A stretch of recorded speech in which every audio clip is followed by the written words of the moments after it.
মহাপ্রভু মনে মনে চিন্তা করছে, এটা তো কলিযুগ, তাই তো এটা কলিযুগ। তাহলে এই কলিযুগে কিন্তু পাঁচটি জিনিস নিষিদ্ধ, পাঁচটি জিনিস করা যাবে না। কি কি না? অশ্বমেধ যজ্ঞ, গোমেধ যজ্ঞ, সন্ন্যাস, মাংস দ্বারা পিতৃ শ্রাদ্ধ, আর দেবরের দ্বারা পুত্র উৎপাদন। কি না? অশ্বমেধ যজ্ঞ হবে না, গোমেধ যজ্ঞ হবে না, সন্ন্যাস নেওয়া যাবে না, মাংস দিয়ে পিতৃ শ্রাদ্ধ করা যাবে না, আর দেবরের দ্বারা পুত্র সন্তান উৎপাদন করা যাবে। এই পাঁচটি জিনিস কলিযুগে নিষিদ্ধ আছে। তাহলে এই পাঁচটি জিনিস যদি নিষিদ্ধ থাকে, অশ্বমেধ যজ্ঞ হবে না, গোমেধ যজ্ঞ হবে না, নরমেধ যজ্ঞ হবে না, তাহলে কি করতে হবে?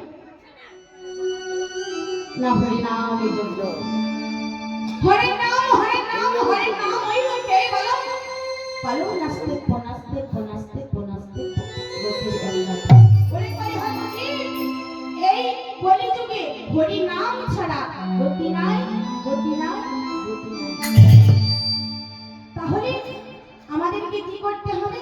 না হরিনাম যজ্ঞ করতে হবে। তাই মহাপ্রভু বললেন, চারিযুগের চারি ধর্ম জীবের কারণ, হরিনাম সংকীর্তন যাহাতে প্রচারণ। বাবা, চারটে যুগের নাম আলাদা, চারটে যুগের কাজ আলাদা, চারটে যুগের ধর্ম কিন্তু আলাদা। তাহলে আমাদের সত্যকালও আছে, তেতাও আছে, দাপরও আছে, কলিও আছে। হরিবল হরিবল একটু লক্ষ্য করলে পাওয়া যাবে। এখনো সত্যকাল আছে, আছে তো? সত্যকাল কবে? 5 বছর মায়ের গর্ভ থেকে আসার পর 12 বছর বয়স পর্যন্ত আমাদের সত্যকাল। তারপর 12 বছর পর থেকে আমাদের যখন 48 বছর বয়স হয়, তখন আমাদের কি? না ত্রেতা। তারপর 48 বছর পরে কি আসে? না দাপর। তারপর কি আসে? না কলি। বাবা, একমাত্র হরিনাম। তখন আমাদের কিন্তু আর অন্য কোনো যজ্ঞ, অন্য কোনো কাজ আমাদের কিন্তু হবে না, একমাত্র হরিনাম। হরিনামকে সম্বল করে কেউ যদি ওই নিতাই চন্দ্রের হাটে, নিতাই চন্দ্রের ঘাটে গিয়ে দাঁড়াতে পারে, সেই অনায়াসে পারে যাবে।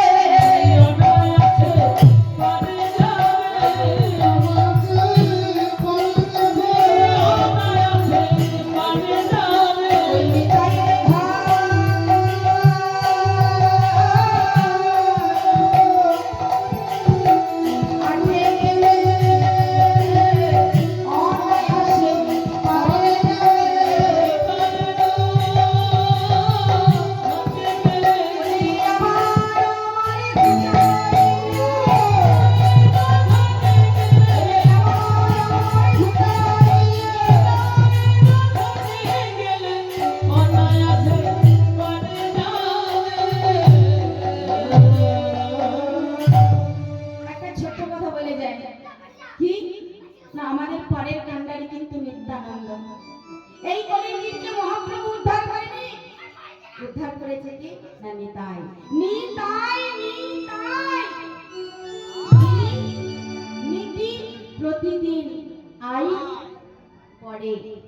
নিতাইয়ের চরণে যদি কেউ ধরতে পারে, তার কি হবে? না নিত্য নতুন আয় হবে, ব্যয় হবে না, হবে আয়। ওই নিতাইয়ের চরণে যদি কেউ স্মরণ করে, নিতাই গৌর হরিবল হরিবল। হরিনামে করেছে, করিতে করিতে মনে মনে চিন্তা করেছি যে আজ আমি একটি এই কলিযুগে হরিনাম যজ্ঞ করব। কিন্তু হরিনাম যজ্ঞ করতে গেলে কারো তো পরামর্শ লাগবে, তাই তো বাবা? রাধে রাধে। কারো পরামর্শ লাগবে তো?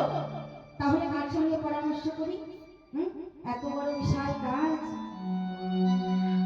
আমরা যখন বাড়িতে ছেলে মেয়ের বিবাহ দিই কিংবা এই যে আপনাদের এখানেই হরিবাসর আছে, এই হরিবাসরে যদি কোনো বড় অনুষ্ঠান হয় তাহলে গ্রামের পাঁচজনকে ডেকে তাদের সঙ্গে পরামর্শ করতে হয় যে আমার এই যজ্ঞটা কিভাবে সম্পূর্ণ হবে। হ্যাঁ, তাই মহাপ্রভু যে আজ হরিনাম যজ্ঞ করবে তার জন্য কার কাছে পরামর্শ নেবে না? দাদা নিত্যানন্দ বসে আছে, তাই কি করলেন? আরে দাদা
পরামর্শ করলেন।